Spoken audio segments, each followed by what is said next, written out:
એશિયાના સૌથી જૂના અખબાર મુંબઈ સમાચારના ડિજિટલ પ્લેટફોર્મ પર આપનું સ્વાગત છે અને હું છું જીગર પંડ્યા.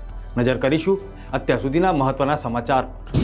લોકસભાના અધ્યક્ષ ઓમ બિરલાએ જણાવ્યું હતું કે શૂન્યકાળ દરમિયાન ગૃહમાં ઉઠાવવામાં આવેલા જાહેર મહત્વના તાત્કાલિક મુદ્દાઓ હવે જાહેર મહત્વના મુદ્દાઓ તરીકે ઓળખાશે. કોંગ્રેસ પ્રમુખ મલ્લિકાર્જુન ખડગે અને લોકસભાના વિરોધ પક્ષના નેતા રાહુલ ગાંધી પાર્ટીના સાંસદ ઇમરાન પ્રતાપગઢીના ઘરે ઇફતાર પાર્ટી માટે દિલ્હીમાં તેમના નિવાસસ્થાને પહોંચે. કરણી સેનાના સભ્યોએ ઉત્તર પ્રદેશના આગ્રામાં સમાજવાદી પાર્ટીના સાંસદ રામજી લાલ સુમનના નિવાસસ્થાને તોડફોડ કરી. જમ્મુ અને કાશ્મીરમાં શ્રીનગરના પ્રતિષ્ઠિત બદામવારી પાર્કમાં પ્રથમ વખત લવંડર પ્લાન્ટેશન ઝુંબેશ શરૂ કરવામાં આવી છે, જેનો ઉદ્દેશ તેને એક આકર્ષક લવંડર થીમ આધારિત બગીચામાં ફેરવવાનો છે.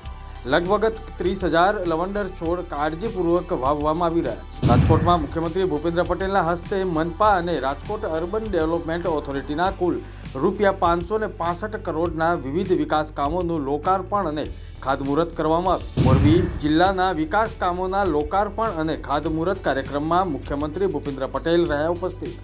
મુખ્યમંત્રીએ 187 કરોડના વિકાસ કાર્યોની આપી ભેટ. લાલ તળાવ અને જબરવાન ટેકરીઓ વચ્ચે આવેલું એશિયાનું સૌથી મોટું ટુલિપ ગાર્ડન 26 માર્ચે જાહેર જનતા માટે ખોલવામાં આવ્યું. કાશ્મીર ખીણમાં પ્રવાસન મોસમની શરૂઆત અહીંથી થઈ રહી છે. ઇન્દિરા ગાંધી મેમોરિયલ ટ્યુલિપ ગાર્ડનની સ્થાપના વર્ષ 2007માં ભૂતપૂર્વ રાજ્યના તત્કાલીન મુખ્યમંત્રી ગુલામ નબી આઝાદ દ્વારા કરવામાં આવી હતી. અંકલેશ્વર તાલુકાના 6 ગામો સંપૂર્ણ ટીબી મુક્ત જાહેર કરવામાં આવ્યા છે. આ 6 ગામના સરપંચોને તેમની કામગીરી બદલ સન્માનિત કરવામાં આવ્યા. રાજ્યના ઐતિહાસિક વારસાને ઉજાગર કરવા 6 નવા સંગ્રહાલયનું નિર્માણ કરાશે.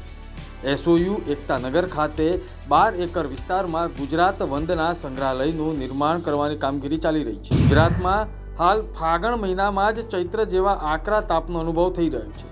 બપોરના સમયે તાપમાનનો પારો 40 ડિગ્રીને પાર પહોંચી ગયો છે. આગામી દિવસોમાં આકરી ગરમીમાંથી આંશિક રાહત મળે તેવી આગાહી હવામાન વિભાગે વ્યક્ત કરી છે. આ હતા અત્યાર સુધીના આ મહત્વના સમાચાર.